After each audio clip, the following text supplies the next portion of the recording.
Grinding Gear Games has released both of the Ascendancies for the Druid that are coming out tomorrow. Not even a full day tomorrow, but they're coming out on Friday for the new patch 0.4 that brings, well, the Druid to the game. In this video today, I want to go over both the Ascendancies and talk about how they're insane. And I don't want you to think that they're insane in a broken way. In fact, I think that honestly, most of it is going to come down to two things. In my typical fashion of upfronting the knowledge of my videos, let me give you a breakdown of both these Ascendancies and kind of give you my quick review of them, I guess you could say. I think they're insane because the Ascendancies, especially the Oracle, is really going to take those players that know a lot about this game, or those players that are going to be getting to level 100, those players that just know how to break systems really well. The Oracle is really going to cater to them. And I think it's going to be absolutely disgusting for those players. I think for the majority of us, it's going to be a cool way to interact with certain systems. And I think we're not going to understand most of it. So there's that, and I'll get into it when I actually explain the Oracle. Now, and I guess too, the too long didn't watch for the Oracle is that they have access to a lot of really good critical hit play. There's tons of items, tons of skills, tons of notables, tons of support gems that trigger off of critical hits. So the Oracle having the ability to basically unlock critical hits as a somewhat guarantee is huge. And the totem gameplay available for Oracles is massive because they give you the ability to do +1 max number of summoned totems, no big deal, but totems die 6 seconds after their life is reduced to 0, meaning that you can basically go all in on totems' offensive capabilities, never worry about their defensive capabilities because they're always up for a guaranteed 6 seconds. That is what's really cool about the Oracle. Now, when it comes to the Shaman, Shaman is also insane in different ways. I think the Shaman needs... Well, we need to see the passive skill tree to see if the Shaman really is fully playable in the way that I think it's intended to be played, which is a rage mana user. You use rage and mana, and you try to get those two working together. At the current system of the game and the current passive tree, it's too hard to get enough rage to make this work. I know we're getting so many passives with the Druid, so I'm hoping that these passives will really make way for Furious Wellspring, a lot of the abilities of Shaman to really shine. As it stands, the biggest thing that Shaman really has access to is reactive growth and avatar of evolution, which are these things that give you adaptations, which reduce the amount of damage you take from elemental damage. So I think that there's going to be a lot of interesting things with the Shaman, and I think that a lot of it's quote unquote insanity, as my video title, Overwhelming Hyperbole, would tell you. We need that passive tree to see how those things are going to interact. But that is the too long didn't watch this entire video. If that's all you wanted to know, please feel free to go ahead and shut the video down. I want to be respectful of your time. You can jump ahead to any part of this video that interests you the most using chapters and with the timeline in the description. And don't forget to check me out on Twitch, where I will be streaming this tomorrow, and Saturday we'll be just going crazy with Path of Exile. You can find that below. But let's get started here on the new Druid Ascendancies are insane in Path of Exile 2. Switching gears here, let's take a look at the Shaman Ascendancy first. So the Shaman is all about rage and using rage to give you a little bit of an edge here. And we'll talk about that first. We have what I'll call the rage line. That's this one right here. It's basically, you've got, this is the starting node, comes down for whatever these minor nodes are. And I think that's kind of another big thing of a bit of the formula or a bit of the equation here is we don't know what those minor nodes are. And I feel like if we knew what those minor nodes were, it would give us a little bit of, it would help me kind of say like, oh, this makes a lot more sense. So right now, the first thing here in the rage line is Druidic Champion. Every 2 rage also grants 1 more spell damage. Just, it's going to be dependent on our rage support, right? It's going to be dependent upon what is existent in the support tree for the Druid, because right now the Druid has to go into the warrior tree to get a lot of those, and there's not a lot. It's going to require a heavy passive investment to get there. So it goes without saying that we're going to need that. But with more max rage, this is definitely very much worth it. And that brings us up here to this node right there, which is Furious Wellspring. So we have Furious Wellspring here. No inherent loss of rage. Regenerates 6% of your max rage per second. Increases and reductions to mana regeneration rate also apply to rage regeneration rate. And skills have +5 rage to cast, +7 to max rage. So there's a bit of a conundrum here, because now we know that all abilities that require rage will cost 10 rage to use. That's part of the 0.4 patch. Well, this now makes it so that those abilities now cost +5, so 15 rage. this is where things are going to kind of get a little rough here. And most rage abilities can only trigger 1 time per second. So with this notable, you have 27 max rage, because 27 is your default, plus a 7 from here, not considering, of course, any kind of notables or passives we would have gotten along the way. So let's just say 27 rage. So that's only 1.62 rage per second, which would make you only able to use a skill every 3.1 skill a second. This is considering the 6% regeneration up here. So let's go crazy though, and double max rage to 54, which would be a huge investment. And let's say that we get a mana regen to 300%, which is equally a massive investment. So that is now 9.72 rage per second, which amounts to using a skill every 0.51 seconds. Now that sounds like, oh, every half of a second. Think of how many times you use skills and spam skills in this game. It's really not going to have enough sustain to really be totally awesome and amazing. So I think that this is going to require you to jump into certain items or uniques, like, Death Articulated, which gives you +5 rage per second. It's going to maybe need more support gems like Rage Forged or Raging Warcry. Both of those are going to give you the chance to either, in the case of Rage Forge, it costs more rage to use something, but you have a 30% chance to not spend rage. Okay, that's cool, but that's only a 30%. So you need to kind of balance that out. Or you get 4 rage every 5 power, countered by a Warcry with Raging Warcry. So we really need to see what that passive tree looks like to see how Furious Wellspring looks. But right now it looks a little more lackluster on the Shaman tree. Let's move on to some other things that are pretty cool, like Sacred Flow here, +42 spirit for each of your empty charm slots. It's just an easy 40 spirit, and I don't know why you wouldn't want to take it. It seems like it's going to be pretty cool. Now, another thing that's probably going to get pretty disgusting is if we jump down to this and to this, to the Wisdom of the Magi. Gain the benefits of bonded modifiers on runes and idols. Some modifiers on runes and idols are available only to players who have allocated the Shaman's Wisdom of the Magi Ascendancy notable. So we've seen this in the kind of preview, but it showed us that this is going to give us special modifications to those items when they are socketed into specific items. Like, say, for example, hey, this rune gives us this bonded modifier if socketed into gloves, stuff like that. So what will probably happen here is someone will figure out a really cool way to break this, and it will be absolutely disgusting. But on the surface level, it's just a really cool enhancement to the character as a whole. So those are kind of our first drip into things, right? We've got these first 3 trees or branches that we took a look at. But now let's take a look at these other ones in Reactive Growth and Avatar of Evolution. So these are the elemental resistances, as it were. And Reactive Growth is going to give us 10% less elemental damage taken. And now, that's just its own thing. Now, though, adapt to the highest elemental damage type of each hit you take. Each adaptation grants 10% less damage taken of that adaptation's type. So adaptations are this below. Adaptations are gained by taking elemental damage from hits, and they cause you to take less damage of that type from subsequent hits. That's the most important portion of that little blurb, because it's where I think this kind of falls flat. And we don't know, are adaptation, adaptations unique? Can you only have 1 lightning, 1 fire, 1 cold? Is it a cascading number that rotates as you get hit? How does the lock-in work for these? It says unless otherwise specified, you can have 3 adaptations at a time. Adaptations do not have a duration. So if I've got 3 adaptations of cold, can I have that? Or is it only allowed 1 of each? What's the uniqueness of those adaptations? Which then brings us into Avatar of Evolution. 5% of physical damage taken is now taken as cold, 5% as fire, 5% as lightning, which would then trigger this, right? Because anytime you take those elemental damages, you're going to get adaptations. And then adaptations have a duration of 5 seconds. So now they only last for 5 seconds, but you get a double adaptation effect. So you take 10% less elemental damage as a flat value. Now you're going to take 20% less elemental damage taken of that adaptation's type. So this pretty much makes sure that you're constantly having adaptations on you. But my problem with this line is bosses have a lot of one-hit mechanics.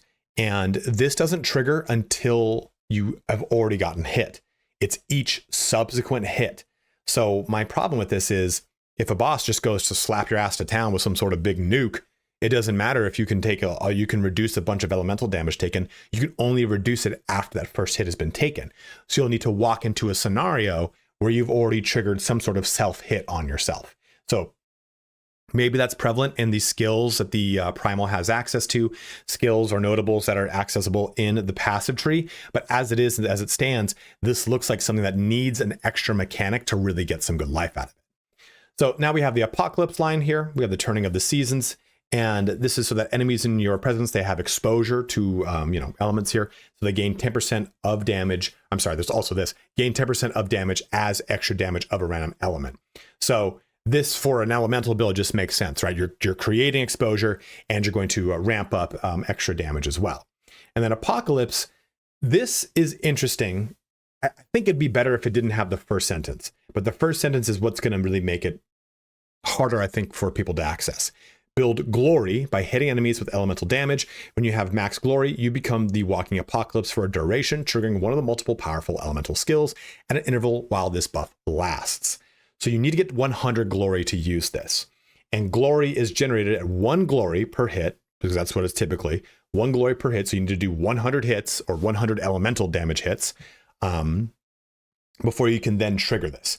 So there are some builds that can probably really work with this, and I've got one in mind using Volcanic Eruption, but it's going to come down to how much glory is generated per hit, how you can stack those hits quickly to make this thing really worthwhile. And also it's going to really kind of come down to what the damage effectiveness of Storm is and how that operates and how you can trigger and change the elements of the Storm as it rotates over different elements on the ground. So Apocalypse is really cool, but again, I think it's one of those things that upper tier players are going to be able to access way better than a lot of, me, specifically me, ItalianSpartacus. I'm not the world's best player.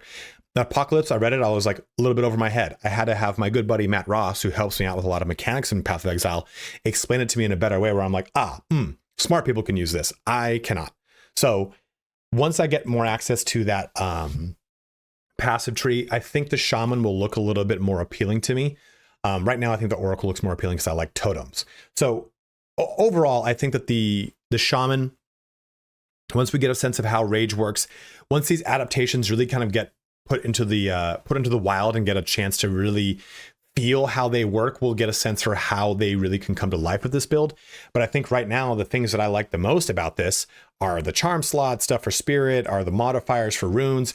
Honestly, I think stuff like Druidic Champion and Turning of the Seasons are more appealing to me than the capstone stuff of like Apocalypse or Furious Wellspring. So we'll just have to see what this is like once the passive go live. Let's now move over to the Oracle. The Oracle has a lot of things going for it, but I think the biggest thing is the unseen path. That's right over here, where basically we get access to a bunch of passives that we cannot see otherwise. So we'll get into that as the probably near the end of this section, but we'll start over here at the top, this line over here, into the luck line, and discuss the lesser harm. Enemy critical hit chance against you is unlucky. Damage of enemies hitting you is unlucky. Just general all around good survivability, not a bad one at all. And we'll move over here now to forced outcome. This one is truly insane. So hits which could potentially be a critical hit, but do not roll a critical hit, will re-roll critical hit chance until they succeed. Why that is worded like that is the next portion. Hits have 30% less crit damage bonus for each critical hit chance that was re-rolled. Let me break this down for you like this.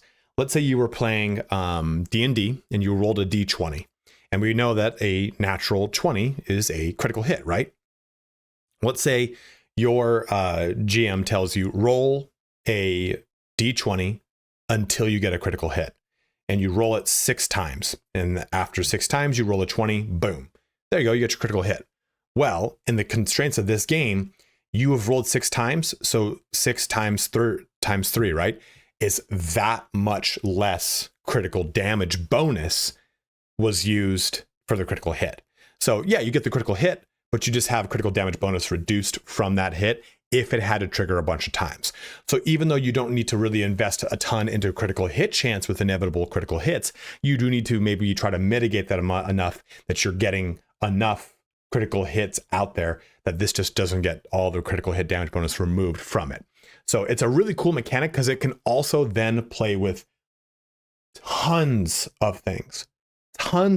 There's so many skills and notables. There's so much crap. There's cast on critical, which is going to work. There's supports like Shocking Leap or volatility, cold exposure, internal flame, items like the Smiling Knight, Dread Fist, Beacon of Aziz. There's so much stuff that's like Beacon of Aziz is critical hits ignore enemy elemental resistance, or Dread Fist is critical hits inflict impale but cannot extract it. Smiling Knight is aggravate bleed on critical hit. So you can do a lot of crazy shit with critical hits with forced outcome. And John was saying during the stream for this that the Oracle is supposed to be kind of used as like an off build picks. That's what the passives are for, the hidden ones. So you can jump into things that maybe the Druid otherwise wouldn't be able to go into because maybe they're on different parts of the board or whatever it is. So I think inevitable critical hits in conjunction with maybe some other certain things could open the door for a lot of really crazy potential for the Oracle. Now let's go into this portion over here, just this little guy. This is probably one of my favorite ones of both Ascendancies. It is the Unnamed Heartwood. Now, I've always loved playing totems in this game. My warrior that's a warbringer, I try to go really heavy and hard in the paint and totems in the beginning of the game, or the launch of the game. It wasn't the best. But I think with the Oracle and how the passive tree will probably really shift around totems, with the spell totems and what have you, could be a lot of fun. So this is going to give us +1 to totems. Great, but totems die 6 seconds after their life is reduced to 0. I mentioned this in the intro. It's an awesome skill because there's tons of passives en route to certain notables in totem clusters on the passive tree that are totem life, totem resistance, totem blah, blah, blah, damage resistance, basically survivability for the totems. You don't need to worry about those anymore. You can just simply go hard in the paint on pure damage for the totems because every totem you summon, no matter what, lasts for 6 seconds. No matter what, right? Health reduces to 0, 6 seconds later, then it dies. So this, I think, opens the door to a lot of really crazy potential for totems, which would otherwise be gone in like 2-3 seconds, either through their skill activation or just by the virtue of them getting killed, whatever it is, unless you really invest in their defense. And this really takes a lot of those skill passive points away that you don't have to invest anymore. Truly love it. So over here, and the Oracle has a bunch of just like 2 shots, which is really cool, right? Go 1, then 2. This is 1, then 2. But now we've got Converging Paths, which is Moment of Vulnerability. So this is another one that I think is interesting. Send out a Temporal Nova to take advantage of enemies' moment of vulnerability. Hitting enemies that are primed for stun, electrocution, or freeze causes a visage of them to appear, lasting as long as the original target would have been affected by the form of immobilization used to create the visage. A portion of the damage dealt to visage is also dealt to the original. And you can see that this says 98% of damage dealt to time ripped visages is also dealt to the original target. So let's just say you did 100 damage, 98 of it would go back to the original. This is going to be one that I don't think it's reserved for like top tier players or anything, but I do think the really, really good players are going to get a lot of amazing use out of this, because noticing primed for stun, you use that little glowing orb above something, electrocution or freeze. You have the visual context clue knowledge. And if you don't have that, you don't have that muscle memory built in, I think you're going to struggle to get the most use out of this unless they've added into the game some kind of vocal cue for those things to go off. So if, oh, hey, prime for stun, it made like some sort of sudden noise. Okay, I now know it's time for a moment of vulnerability. So this, I think, could be really cool. And I think what it could also result in is bosses being near one shot, which GGG has also put a lot of effort towards making that not happen, right? Because now bosses have a massive damage reduction that starts the second that they spawn, that is cascadingly reduced as they move around and as time goes by. So I think moment of vulnerability is going to really be destructive as we learn how it plays out, and as players learn when things are primed for stun, electrocution, or freeze, because then they're going to be able to do a ton of damage. Going back, we have, let me get this back in order here. The next one is, where's Converging Paths? Up here. So that one's the moment of vulnerability. So now we go down into Harmony Within. That is our next tree right here. So hit damage is taken from mana before life if your current mana is higher than your current life. 15% less max mana and 15% less life. I think this one is a really, really good ascendancy point investment later in the game. I think if, let's say, you're just starting out, you got your first 2 points or first 4 points, I would not put them into Harmony Within at all. Because I think at the beginning of the game, this is going to become a lot harder to sustain than it is towards the end of the game when you have far more passive investment. You're stacking mana using a Chaos Inoculation build, any number of things that make Harmony Within a lot more appealing to a mid to late game character versus an early game character. But I think it does have some really good teeth, and it is priced to move later in your character's lifestyle. Nope. Life cycle. Jesus. So next we have Fateful Vision, which gives us Align Fate. While active, visages of yourself from alternate timelines will occasionally appear and cast one of your spells from your first valid weapon set. Until the next visage appears, your next cast of the same spell aligns your fate, empowering that spell. Visages can only cast non-channeling, non-buff spells you could cast that have no cooldowns. I don't like this ability very much. We've seen it in the gameplay reveal. I think it's pretty cool. It's just going to depend upon what the AI is like for the targeting of these spells. You do get a 30% damage bonus, which is great, right? The empowered spells deal 30% more damage, but I think it's just going to be one of those things you have to have a good spell selection that's going to work with these things in conjunction. You have to rely on the AI to target correctly. And again, it's only a 30% more damage with next cast. So I think that this relies upon so many factors that we're going to have to see in the game, of course. But at first blush, I've shown this to a couple people now, and we've all come to the same. We're all in agreement that Align Fate doesn't look good. So I'm curious to see what it looks like once we actually get our hands on it and other things in the passive tree and blah, blah, blah. But I think it's unfortunately in a situation right now where it doesn't look like it has the most teeth. Moving to our final line here, we have the Unseen Path, Walk the Paths Not Taken. This is what gives us, I think it's like 150, 120 extra passive skill points. This will be really interesting because I think this will get really crowded once we get the Templar in there. So I wonder if this will change later in the life cycle of the game and be cluster jewels like in Path of Exile 1. But Unseen Path right now will give us a whole bunch of passive skill. We have no idea what they're going to be like. They're Oracle only, and they were explained as being passive skills that are off spec, specifically that term, off spec. So things that maybe the Druid otherwise wouldn't have access to as easily. This opens the door for them. And well, again, this relies very heavily on what the passive tree looks like. And I think it's going to change when the Templar passive tree kind of comes into there. Our last ability here is Entwined Realities, non-keystone. I'm sorry, is that? Yeah, I think so. So this one's interesting. So non-keystone passive skills in the medium radius of allocated keystone passive skills can be allocated without being connected to your tree. This is something I think that the best players in the game are going to be able to use this to get disgusting amounts of power. And all of us otherwise are going to be, oh yeah, I got a little bit of a cool thing here and there. It's going to be hard to build around this. It's going to require a lot of passive skill tree knowledge. It's going to require a lot of game knowledge, both things that I currently don't have enough to really even fathom how this is going to be so strong. But again, my friends that I've talked to that are experts in this game, they've all said the same thing, that this is like, oh, that's like a nuke for the Oracle. If you know how to build, into certain stuff like this, you have the capability to really make something disgusting out of this. Remember, this says non-keystone passive skills in the medium radius of an allocated keystone passive. Remember, keystone passives they're on their own. They're one thing. They usually change a mechanic entirely, right? Like, all power charges are now endurance charges, and all endurance charges are now, what's the other one? It's power, endurance, and rage charges. That's an example of a keystone. So all non-keystone passives in the medium radius of an allocated keystone passives can be allocated without being connected to your tree. You just turn them on.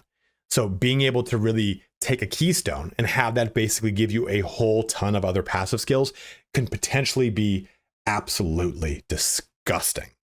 So this is our Oracle. And the Oracle, again, I think some of the stuff I'm excited about is stuff like the totems, working with those critical hits, finding out really how the unseen path is going to work with the passive tree, and not just the Druid, but the Oracle's specific passive tree. There's a lot of excitement in my mind personally for the Oracle over the Shaman. The Oracle for me just naturally looks like it has a lot more going for it than the Shaman does. But go ahead and let me know in the comment section below. Have you looked at both and said, no, man, there's so much better raid shit coming for the Druid that you're not taking into account. This, and this. Let me know in the comments below. Or yeah, I totally agree with you on the Shaman, but one thing you didn't mention is X, Y, and Z. Again, let it be known below. As always, guys, thank you so much for watching here today. We'll be rolling out tons of Path of Exile content over the next couple weeks. We'll be streaming it live tomorrow and Saturday, and then on Monday, maybe I'm competing in a Hyrox on Sunday, so I might just be absolute fucking jelly on Monday. We'll see how it all kind of pans itself out. But as always, thank you so much for watching here today. Have a good one and take care.